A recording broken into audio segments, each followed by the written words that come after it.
कृष्णं नारायणं वन्दे कृष्णं वन्दे व्रजप्रियं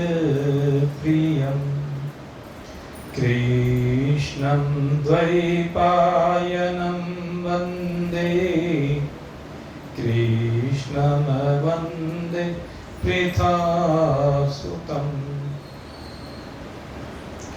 कृष्णाय वासुदेवाय हरये परमात्मने प्रणतक्लेशनाशाय गोविन्दाय नमो नमः। नारायणाय नमोस्तुते सद्गुरुदेवाय नमोस्तुते।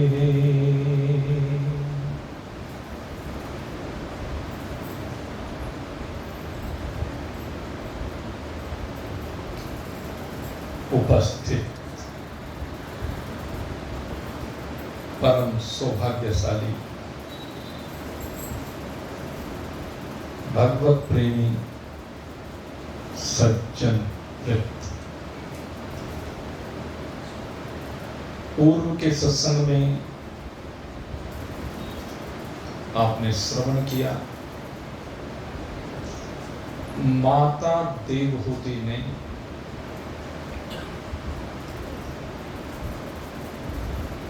एक साधारण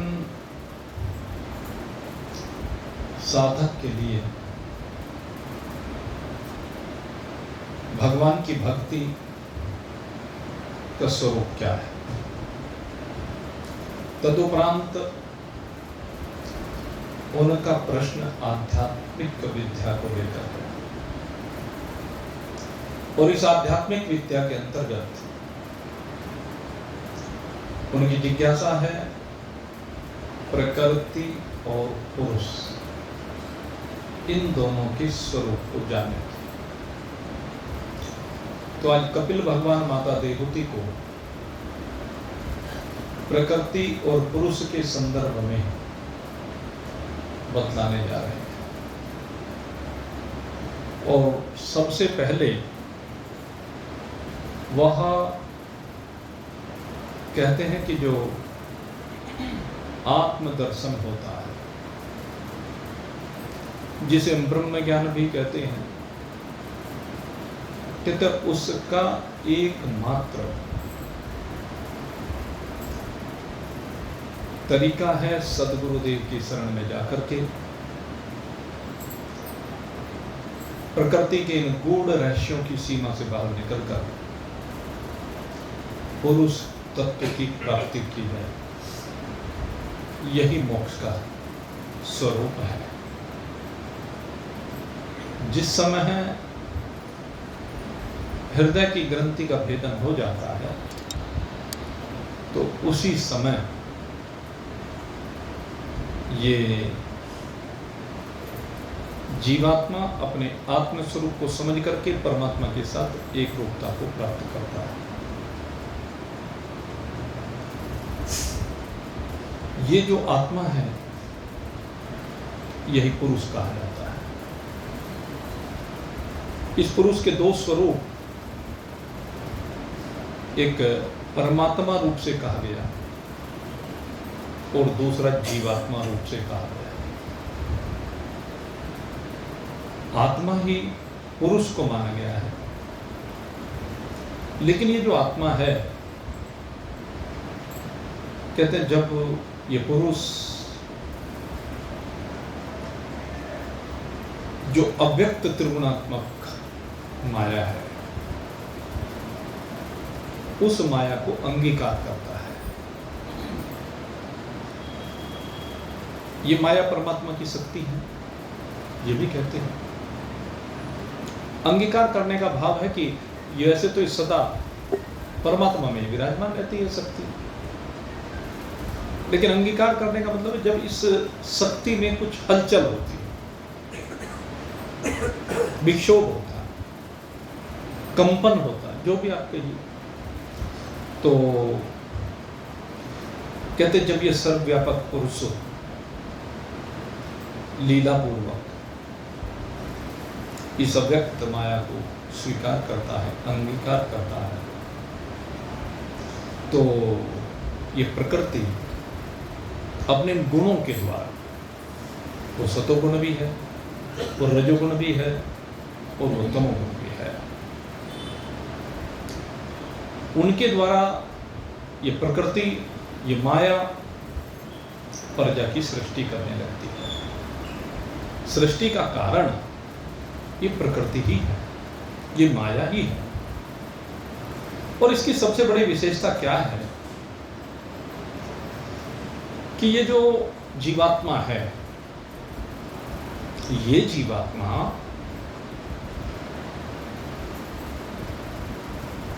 को आच्छादित करने वाला है, इसकी आंखों पर पर्दा डालने वाला है। ये जो माया है, इसके पास एक आवरण शक्ति विशेष रूप से है, वैसे विक्षेप शक्ति भी है। आवरण शक्ति तो इसकी आंखों पर ऐसा पर्दा डालती है जिसके कारण ये अपने आप को पुरुष न समझ करके जो माया ने इसको बना करके दिखा दिया वो समझने लगता है, यानी शरीर समझने लगता है ये क्या है। और विक्षेप शक्ति दूसरी इसकी शक्ति है, विक्षेप शक्ति। ये जो विक्षेप शक्ति है, इस आवृत जीवात्मा, आवरण संयुक्त जीवात्मा के मन को इस प्रकृति में घुमा देती है, भटका देती है, आकर्षित कर लेती है, इसके चित्त को उसकी ओर ऐसा लुभायमान करती है कि ये उस प्रकृति के अधीन हो जाता है और लालसा करता है उसके भोग की। जब ये प्रकृति के भोग की लालसा करता है तो ये विकसित हो जाता है, इसी को विक्षेप कहा जाए, ये विक्षेप शक्ति है। तो ये दो शक्ति विशेष रूप से माया की बड़ी प्रभावी है भाई। एक तो पुरुष की आंखों पर पर्दा डालने वाली, जीवात्मा से शरीर बनाने वाली, और दूसरी विक्षेप शक्ति संसार के विषयों में भटकाने वाली। तो ये दो शक्ति इस के सामने आ जाती हैं भाई, और ये इन गुणों के खेल में अपने को कर्ता मानने लगता है। गुणों का जो खेल है, तीन गुणों का, ये शब्द स्पर्श रूप रसगंध का त्रिगुणात्मक शब्द स्पर्श रूप रसगंध है भाई। ये जो शब्द है ये भी तीन प्रकार का ही है, रूप भी तीन प्रकार का, रस भी तीन प्रकार का, गंध भी तीन प्रकार की, और स्पर्श भी तीन प्रकार का, सतोगुण, रजोगुण और तमोगुण। तो इस प्रकार से सभी ये त्रिगुणात्मक हैं, और इन गुणों से संयुक्त होकर के अपने आप को कर्म का कर्ता मानने लगता है। भिन्न भिन्न प्रकार की क्रियाएं इसमें दिखने लगती हैं, यद्यपि क्रियाएं प्रकृति की हैं, लेकिन यह जीवात्मा अपने में उन क्रियाओं को मानता है, अपने आप को उनका करने वाला मानने लगता है, इसलिए इसके अंदर कर्ता बना जाता है। और उस कर्तापने के आने के कारण भाई ये बार बार जन्म और मृत्यु के बंधन में पड़ने लगता है। पुनरपि जन्मम पुनरपि मरणम, पुनरपि जन्मम पुनरपि मरणम, पुनरपि जननी जठरी शयनम, इहि संसारे खल दुस्तारे, कृपया पारे पाहि मुरारे, भज गोविंदम भज गोविंदम, गोविंदम भज मूढ़मते। तो इन कर्मों के कारण से इसमें जन्म और मरण दृष्टिगोचर होने लगते हैं। अपने को जन्मने और मरने वाला मानने लगता है। जो अविनाशी जीव है, वो अविनाशी जीव बंधु कीट मरकट की ना, ये जीव जो है बंध जाता है। जैसे एक मदारी बंदर को बांध करके खेल दिखाता है, ऐसे ये माया इस जीव को बांध करके कर्मों में खेल दिखवाती है, ऐसे नचाती। ये माया ही भाई सबको नचा रही है। और माया का मतलब केवल धन नहीं है, स्त्री पुरुष नहीं है, संतान नहीं है, धन वैभव नहीं है। कहता है जहां जहां भी आपकी दृष्टि जा सकती है, गो गोचर जहां लग मन जाए, गो गोचर जहां लगी मन जाई, सो सब माया जाने भाई। क्या है माया? क्या जहां आपकी इंद्रियों के विषय जा सकते हैं, वो सब का सब क्या है? सो सब माया जाने हो भाई। उस सब को ही माया जाने लीजिए भाई, वो सब माया ही है भाई। इसलिए जहां भी आपकी दृष्टि जा सकती है, जहां भी कुछ आप सोच सकते हैं, लोक लोकांतर ही लोक से लेकर के परलोक तक 14 भुवन, सबका सब है माया का खेल है। इस बात को समझ लो। और इसी खेल में ये जीव बंधा हुआ है और बंद करके बार बार जन्म और मृत्यु को प्राप्त हो रहा है। 3 चीजें, एक तो ये शरीर है, एक शरीर में इंद्रियां हैं। शरीर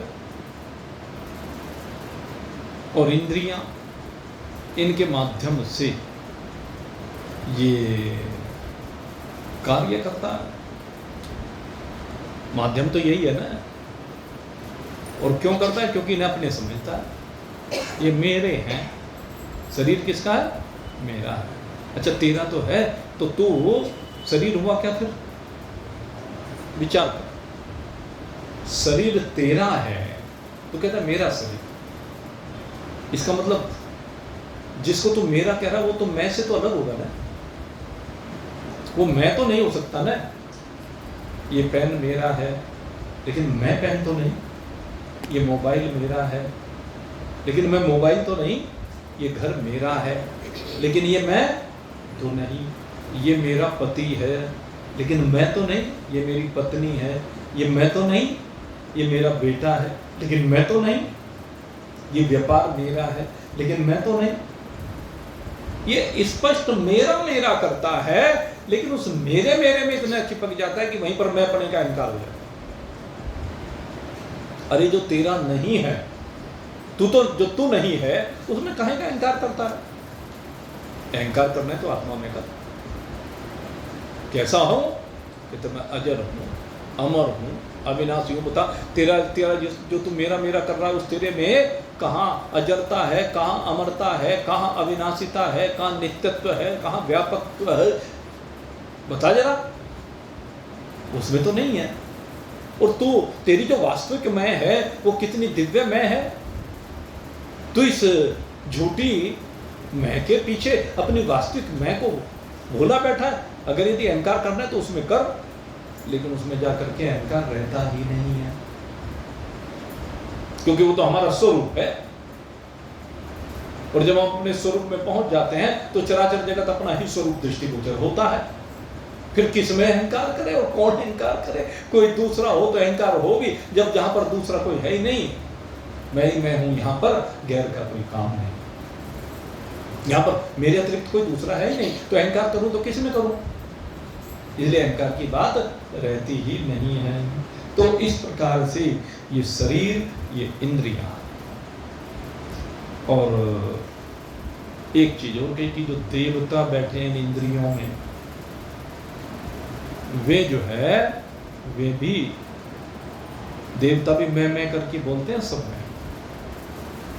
हाथों में इंद्र बैठ करके बोलता है, कानों में दिक्पाल बैठकर बोलते हैं, आंखों में सूर्य बैठ करके बोलता है। और इन देवताओं में भी ये मैंपने का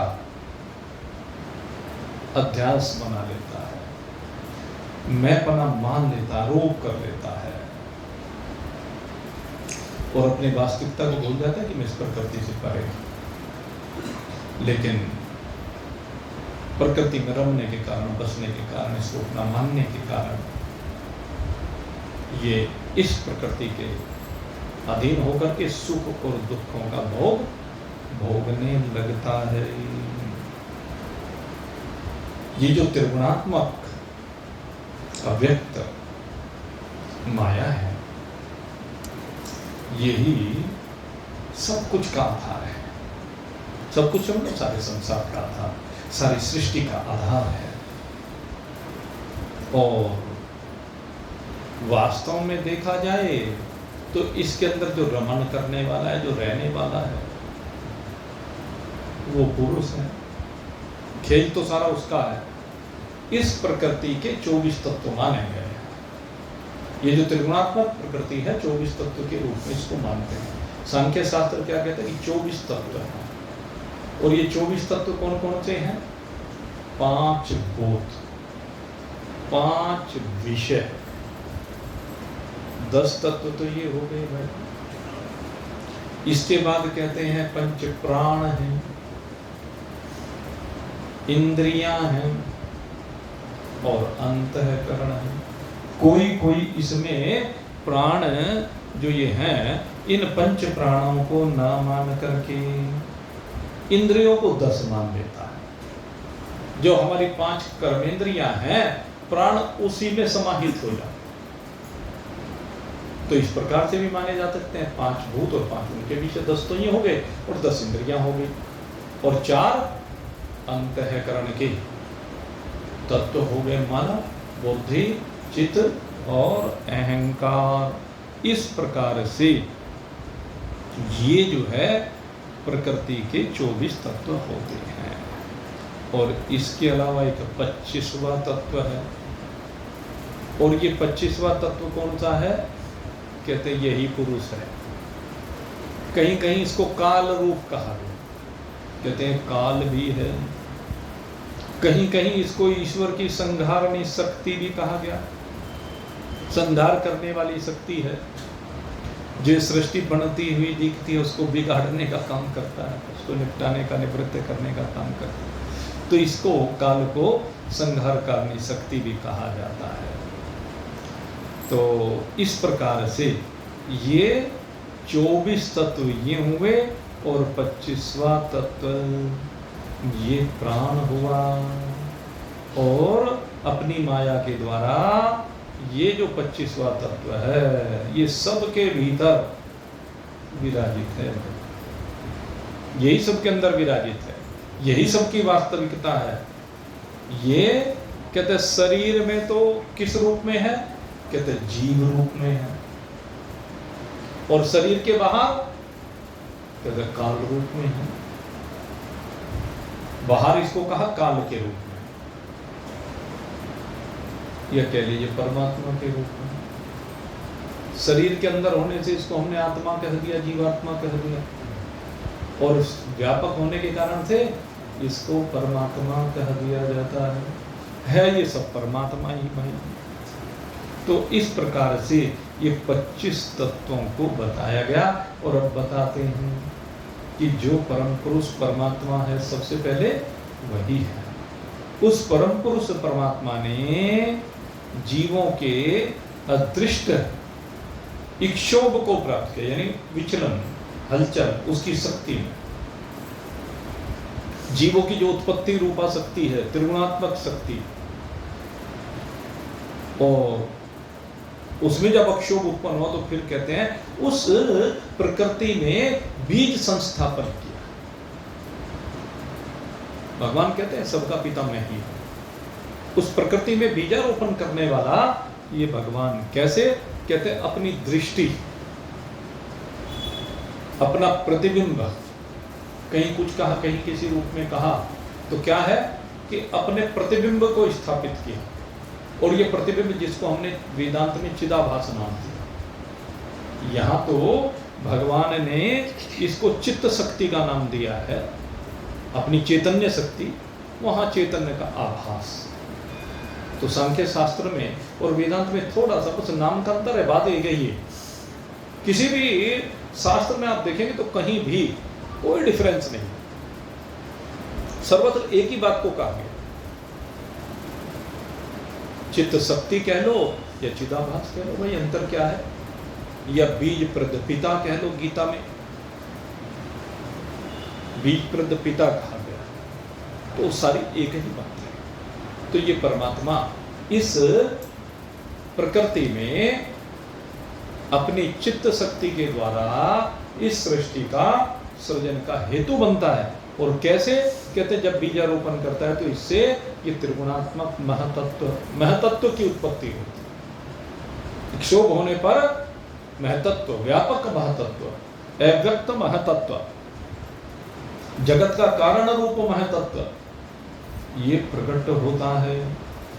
ये शुद्ध सतोगुणी है, स्वच्छ है, शांत है।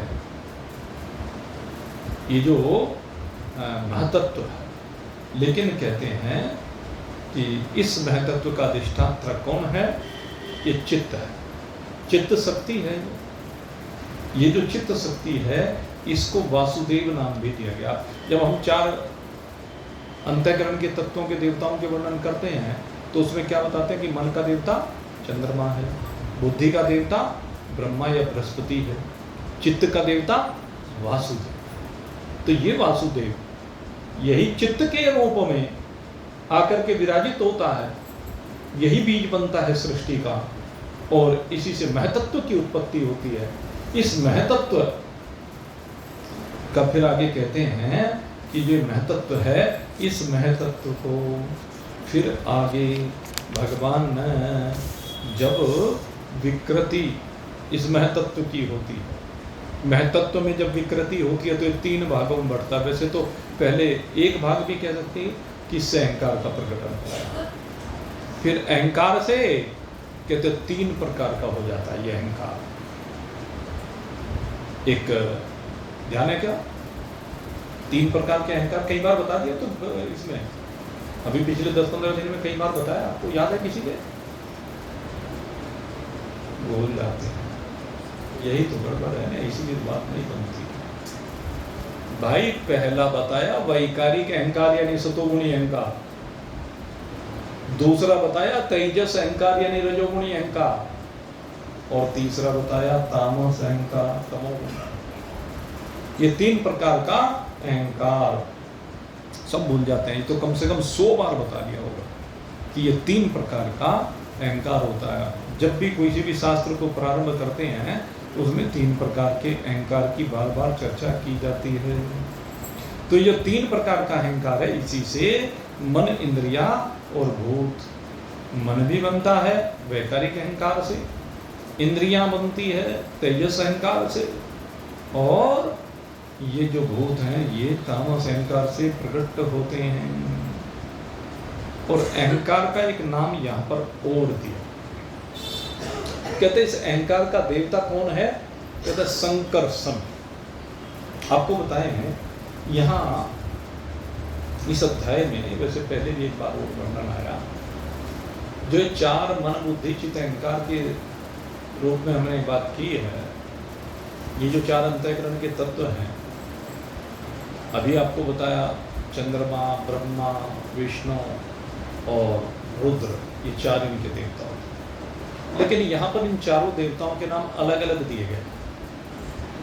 यहाँ पर जैसे चित्त का तो वासुदेव ही बनाया गया, लेकिन बाकी 3 जो है, एक के देवता संकर्षण यानी अनंत शेषनाग भगवान को बताया गया, एक के देवता अनिरुद्ध को बताया गया और एक के देवता प्रद्युम्न जी को बताया।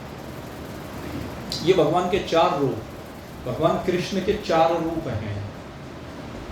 बलदाऊ को भी वो अपना ही रूप मानते हैं और उनका पुत्र प्रद्युम्न और पौत्र अनिरुद्ध, इन चारों को भी यहाँ पर इनके देवता कहे गए हैं। ये थोड़ा सा अलग ढंग से यहाँ पर समझाया गया। तो अब अनंत भगवान जो है, जो अनंत सिर वाले हैं, वो संकर्षण भगवान, और कहते हैं अहंकार का देवता रूप से कर्तृत्व, इंद्रिय रूप से करणत्व और पंचभूत रूप से कार्यत्व लक्षण है। ये जो अहंकार कहा गया ना चारों में, जिसके देवता ये अनंत भगवान कहे गए, बलदाऊ जी कहे गए, इसे कहे गए अहंकार के फल, वो प्रतीकात्मक भी है। जैसे वो कालिया को अहंकार का प्रतीक बताया गया, रावण को भी अहंकार का, लोभ का प्रतीक बताया, दोनों का प्रतीक बताया गया। तो यहाँ पर इस अहंकार में क्या है, कहते हैं अहंकार में जब देव रूप से बात की जाती है, अभी 3 चीज कही थी ना, तो जब हम देव रूप की बात करते हैं तो देव रूप से ये अहंकार के कारण ही कर्तृत्व भाव आता है। हमारे में जो करने का भाव है कि मैं करता हूं, ये कर्तृत्व भाव जो आता है ना, ये देवता जो बैठे हैं ना इस अहंकार के अंदर, ये लाते हैं। ये सबसे बड़ा विकार है। और इंद्रियों के कारण के नहीं करने वाला तो अहंकार हुआ, और किससे करा रहा, कहते करण कौन से हैं, इंद्रिया यंत्र हैं, इसके करण माने यंत्र। इन इंद्रियों से ये सारा कार्य कराता है। तो कार्य और करण, ये करण हुआ। और फिर कार्य काहे में हुआ, कहते पंचभूतात्मक सृष्टि। तो वो ये तीनों चीज हो गई। जो देवता, उनके कारण कृतत्व भाव आया, इंद्रियों के कारण से करणत्व भाव आया, और पंचभूतों के कारण से कार्यत्व का लक्षण आया गया।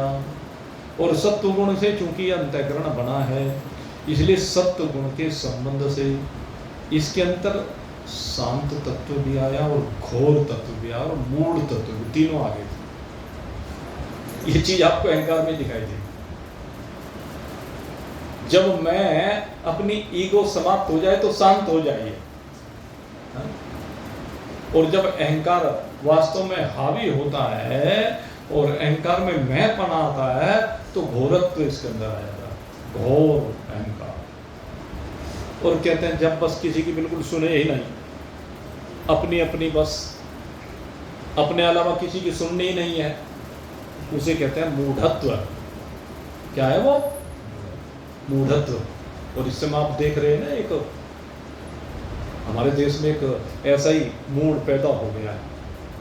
एक ऐसे पागल आदमी है, सब जानते हैं मैं क्या बोलूं, जिसे बस अपने अपने कहने, दूसरे तो सुननी नहीं है। तो ये है वो। ये कहां से आया? ये भूतों से आया। ये 5 भूत जब चिपट जाते हैं ना, तब ये मूढ़त्व आता है। देखो भागवत कह रही है कि उसे बस चित्त भी अपनी, पट भी अपनी, बस अपनी अपनी बोलनी है, दूसरे की कोई सुननी नहीं है। तो ऐसे पागल लोग हो जाते हैं घर में। अब भाई निभाना तो सबको ही पड़ता है। किसी का बेटा ऐसा पागल हो जाए, और निभाना तो पड़ेगा ना उसको, सबके घरों में है। ये मत समझना कि एक की बात हो रही है, वो तो देश में है। लेकिन ऐसे मूढ़ लोग सब जगह पर हैं, और उसका कारण क्या है? ये भूत चिपट जाते हैं। जिसको ये भूत चिपट जाते हैं, उसके अंदर ये मूढ़ता आ जाती है। तमोगुण के कारण से मूढ़ता आती है। जिसका मूढ़ बच्चा पैदा हो रहा है, उसके दिमाग में क्या है, दो मत।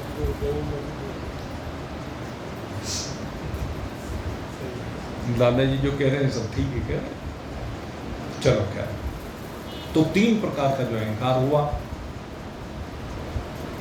उनके वैकारिक होने से, अभी आपको जैसे बताया भाई, चित्त का भी बता दिया, अहंकार का बता दिया। अब इसके बाद मन की बात बताते हैं। इस वैकारिक अहंकार के विकृत होने पर जो उससे मन उत्पन्न होता है, और मन का धर्म क्या है? संकल्प विकल्प है।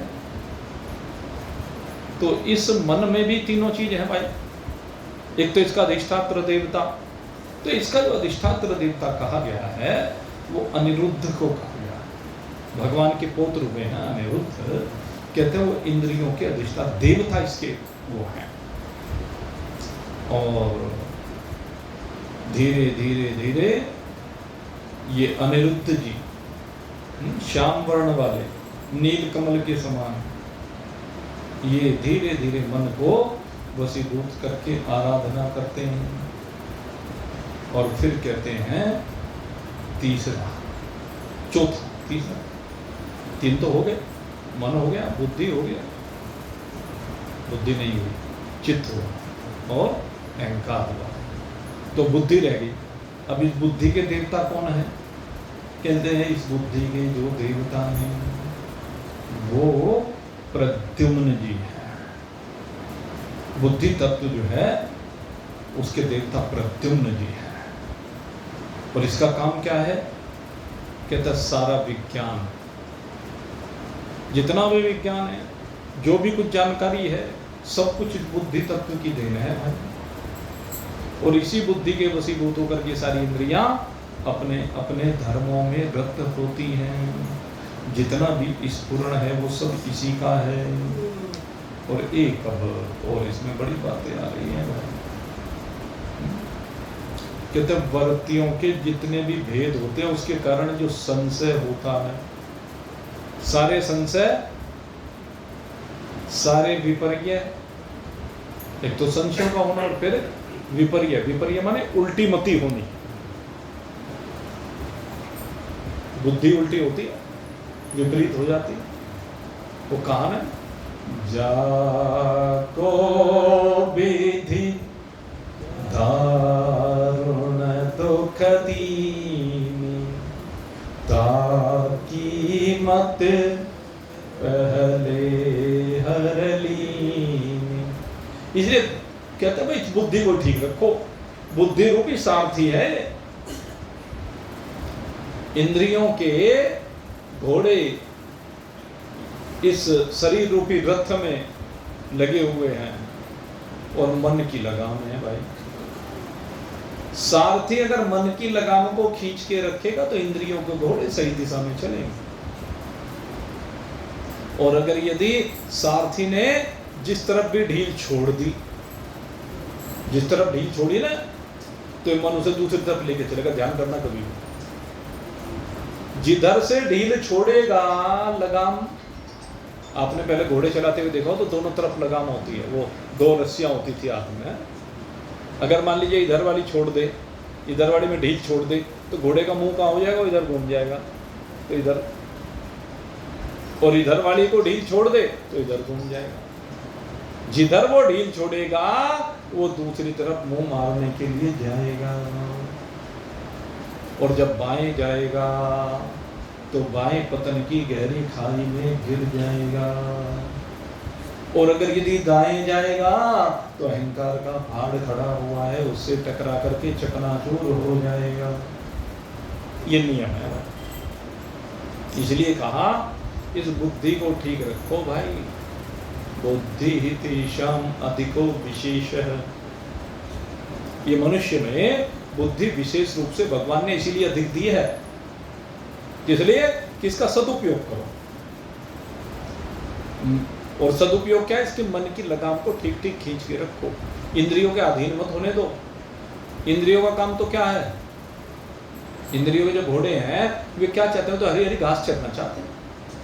संसार के शब्द स्पर्श रूप रसगंध के जो विषय हैं उनमें मुंह मारना चाहते हैं हर समय। इंद्रियों का काम तो यही है भाई। तो कहते हैं मन के लगाम के द्वारा इंद्रियों के घोड़ों को खींच करके रखो और सीधे रखो। सीधे क्या है? कहते हैं सीधे सामने आपका लक्ष्य परमात्मा है। ब्रह्मतन लक्ष्यम उच्यते अप्रमत्तेन वेद्धव्यम। अप्रमत्त होकर के, प्रमाद से विरहित होकर के अपने लक्ष्य पर आपको निशाना लगाना है। परनवा धनु सिरोर आत्मा। वेद ने क्या कहा? प्रणवः धनु शिरोरात्मा ब्रह्मतन लक्ष्यम उच्यते। प्रणव को धनुष बनाओ, प्रणव माने ओंकार, ओम को धनुष बनाओ, और अपनी आत्मा को बाण बनाओ, और इस बाण को धनुष पर अच्छी प्रकार से रख करके छोड़ो। कहाँ? अपने लक्ष्य की ओर। लक्ष्य क्या है? ब्रह्मतन लक्ष्य उच्यते। आपका लक्ष्य ब्रह्म तत्व। और जब ये आत्मा रूपी बाण, जीवात्मा रूपी बाण ओंकार के धनुष के सहारे छोड़ा जाएगा, ओंकार के उच्चारण करते हुए छोड़ा जाएगा। ओंकार का उच्चारण बड़ा लाभकारी है भाई, भगवान ने इसकी बड़ी महत्ता बताई है। ओम इति एकाक्षर ब्रह्म व्याहरण मामनु स्मरः यह प्रियाति त्यजन देहे स माम परमाम गति। भगवान कहते हैं ये जो ओंकार है ना, जो प्रणव है ना, कहते हैं इसका उच्चारण करते हुए इसके अर्थ रूप परमात्मा, मुझ परमात्मा का स्मरण करते हुए जो इस शरीर का परित्याग कर जाता है, वो मेरी परम गति को प्राप्त हो जाता है, और वो कहीं भी दूसरी दुर्गति को कभी प्राप्त नहीं हो सकता। वो मेरी परम गति को प्राप्त हो जाता है, याति नात्र संशय, इसमें कोई संशय नहीं है। तो ओम तो भाई बड़ा महत्वपूर्ण है, और इस ओम को कई बार समझाया, फिर कभी मौका आएगा तो ओम के लक्ष्य क्या है, ओम के वाच्यार्थ और लक्ष्यार्थ दोनों भाव को समझेंगे तो वाच्यार्थ से बाहर निकल करके लक्ष्यार्थ में आएंगे। अकार उकार मकार तीन मात्राओं को निषिद्ध करके, विराट हिरण्यगर्भ ईश्वर का निषिद्ध करके, विश्व तेजस प्राज्ञ का निषिद्ध करके, स्थूल सूक्ष्म कारण का निषिद्ध करके, जागृत स्वप्न सुसुप्ति का निषिद्ध करके, एक जो ये पुरुष है जिसकी चर्चा चल रही है, जो वास्तविकता है हम सबकी, वो हमारा लक्ष्य है, और जो प्रकृति की जिसकी चर्चा चल रही है, ये हमारा उसका वाच्यार्थ है। उस वाच्यार्थ को हटाना है और लक्ष्यार्थ को प्राप्त करना है। ये ओंकार, यही हमारी वास्तविकता। तो ओंकार का सहारा लेकर के, ओंकार को धनुष बना करके, अपनी मैं को बाण बना करके ब्रह्म और आत्मा की एकता होगी। जब बाण सीधे सीधे छोड़ा जाएगा तो जाकर के ब्रह्म के साथ, यानी लक्ष्य के साथ, उसी के साथ एक रूप हो जाएगा। लक्ष्य का भेदन करके उसी में मिल जाता है। तो यही है अहम ब्रह्मास्मि। इसी भाव में विराजित होना है। तो खैर बुद्धि की बात चल रही थी कि वृत्तियों के भेद से जो संशय है, जो विपर्य है, और फिर का संशय और विपर्य की निवृत्ति हो जाए तो निश्चय हो जाता है। फिर तो निश्चय भी इसी बुद्धि से होता है भाई। जिसकी बुद्धि सही है ना, वो ठीक ठीक निर्णय करता है, ठीक ठीक निश्चय करता है, ठीक ठीक गाड़ी को लेकर के चलता है। और कौन? स्मृति लब्धवा, जिसने स्मृति को प्राप्त कर लिया है। स्मृति कौन सी? कि मैं पुरुष हूं, मैं आत्मा हूं, ये है स्मृति लब्धवा। मैं शरीर हूं, ये नहीं स्मृति। मैं धनवान हूं, मैं विद्वान हूं, मैं बलवान हूं, ये स्मृति नहीं है भाई। स्मृति तो क्या है? मैं आत्मा हूं। इस स्मृति को भी इस बुद्धि के द्वारा प्राप्त किया जाता है। और एक चीज हो रही है, तमोगुण का लक्षण बता रहे हैं। वो क्या कहते हैं? इस बुद्धि के कारण निद्रा भी आती है। जिसकी बुद्धि तमोगुणी हो गई है, वो तो बस सारे दिन सोता ही सोता है। उसे सोने के अलावा और कुछ काम ही नहीं है। वो अपनी जिंदगी को सो करके खराब कर रहा है। ज्यादा सोने वाले लोग बीमार हो जाते हैं, क्योंकि जब सारे दिन पड़े रहते हैं, हलचल होती नहीं शरीर में, तो भाई क्या होगा? मोटा हो जाएगा भूल के। अजी मैं तो कुछ खाता भी नहीं हूँ, खाने की जरूरत ही नहीं है। जब सारे दिन पड़ा रहेगा, जितना खाता है वो हजम नहीं होगा, वही शरीर पर मांस बन के, चर्बी बन करके चिपट जाएगा, गंदगी बन के। इसलिए भागा दौड़ी जीवन में बहुत जरूरी है। ये जो आजकल योग कहते हैं ना, अब जो भागा दौड़ी नहीं करते तो उन्हें योग में जाना पड़ता है भाई, योग करना पड़ता है।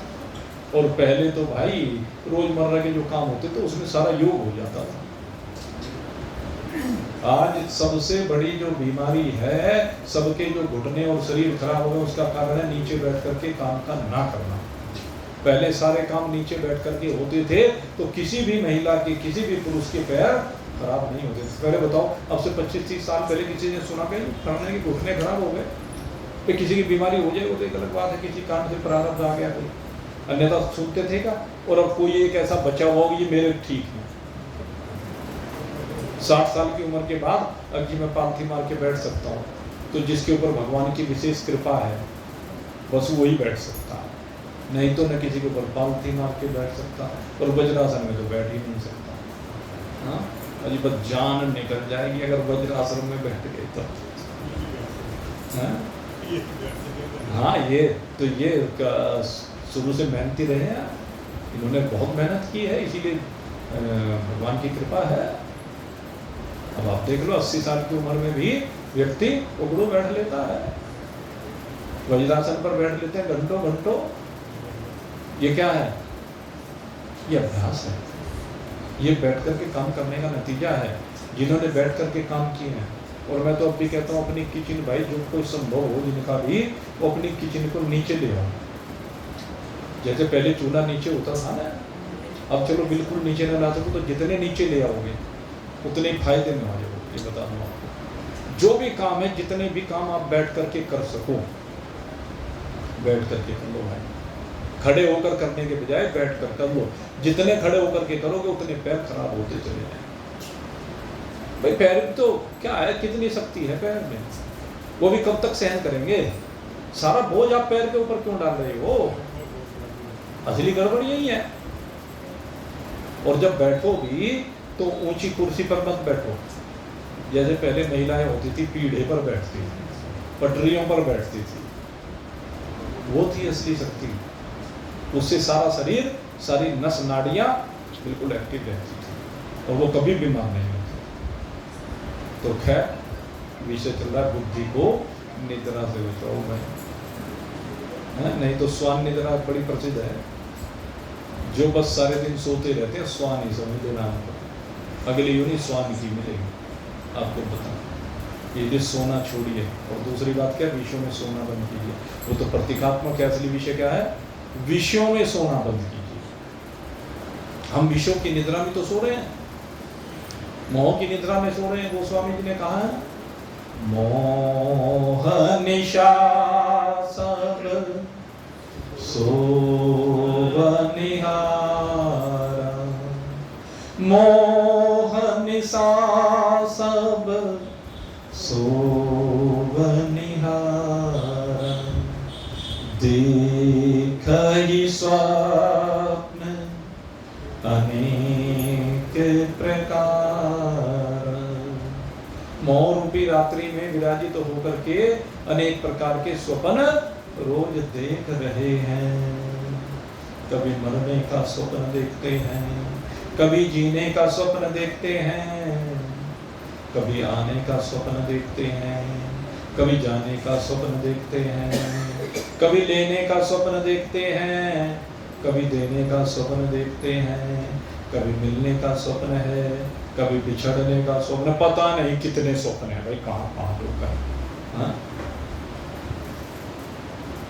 ये जीव सोया पड़ा है, लेकिन इसमें भी जो महान पुरुष होते हैं, जिन्होंने इस तत्व को जानने की अभिलाषा की है, ऐसे मुमुक्षु पुरुष जो हैं वो जानते हैं। उनके अंदर तो एक बेचैनी होती है, वो तो इस तत्व को प्राप्त करने के लिए बेचैन रहते हैं, आकुल व्याकुल रहते हैं, तड़पते रहते हैं। जैसे जल के बिना मछली तड़पती है ना, ऐसे परमात्मा के मिलन के बगैर वो तड़पते रहते हैं। जैसे मीरा तड़पती है कि मेरे आंखों में नींद नहीं रही है, क्योंकि मेरी आंखें तो श्याम दर्शन की प्यासी है, तड़प रही है, सबरी तड़प रही है। दर्शन बिन दो नैना तरसे, दर्शन बिन दो नैना तरसे, मैं बड़ी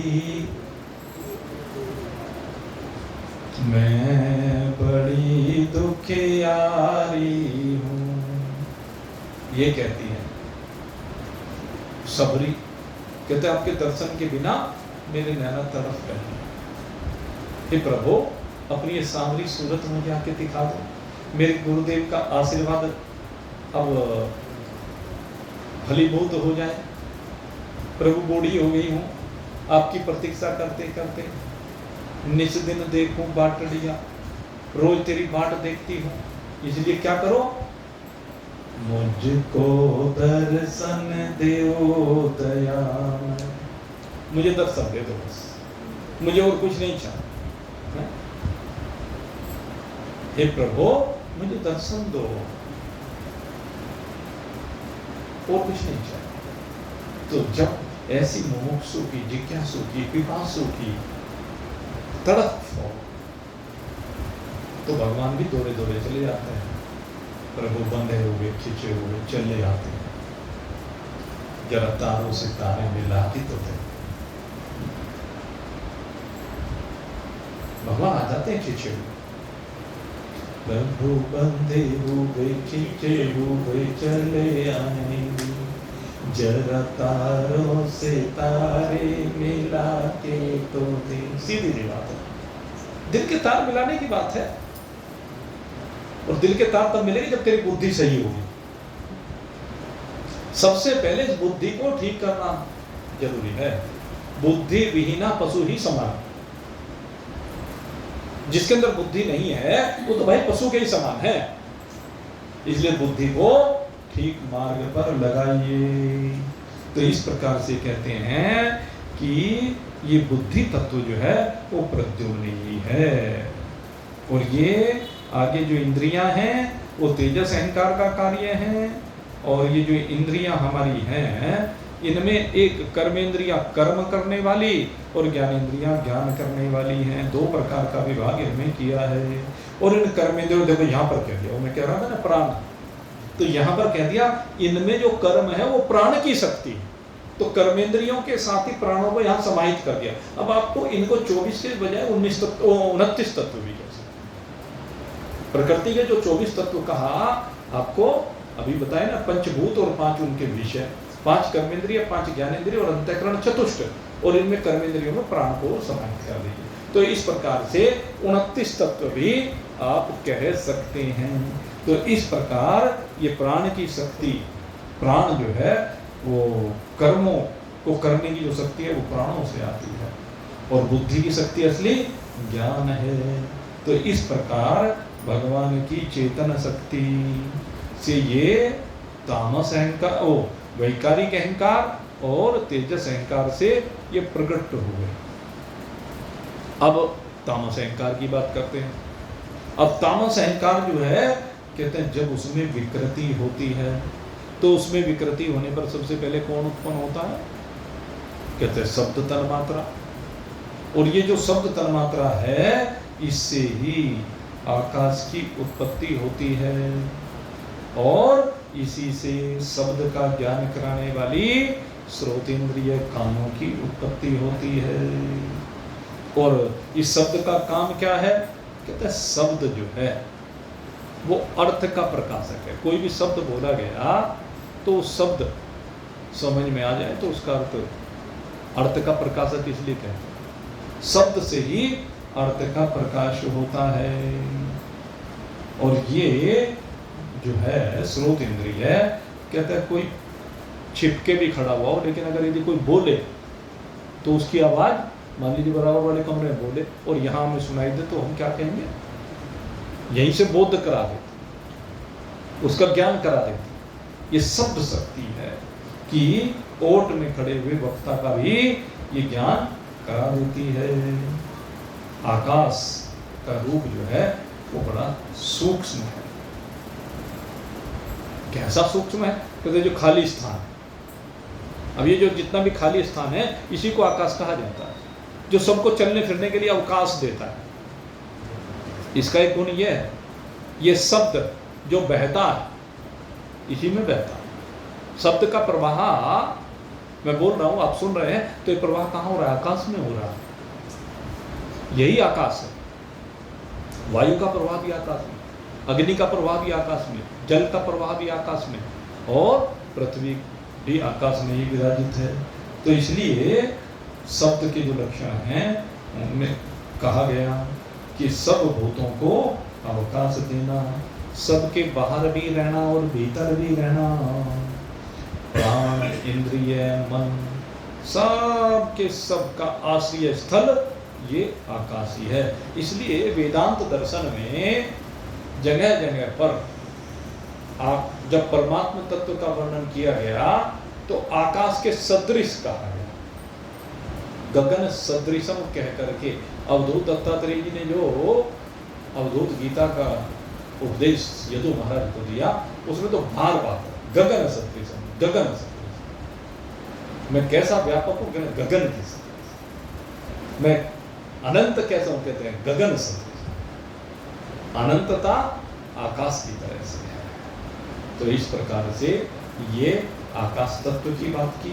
अब इसके बाद आगे और तत्वों की बात की जाएगी, लेकिन वो बात अब कल करेंगे। प्रकृति और पुरुष का जो ज्ञान है इसको अभी कंटिन्यू रखेंगे, कल तो चर्चा होगी है। और फिर जैसे कि मैंने आपको पहले भी बताया 3 दिन अवकाश रहेगा, 14, 15, 16 और 15 तारीख का अग्रवाल धाम में कार्यक्रम है, आपको बताया था। तो फिर 16 को वहाँ से आएंगे, देखें जैसा भी होगा राम जी की इच्छा। तो अब यहीं पर आज के सत्संग को विश्राम देते हैं। बोलिए सच्चिदानंद भगवान की।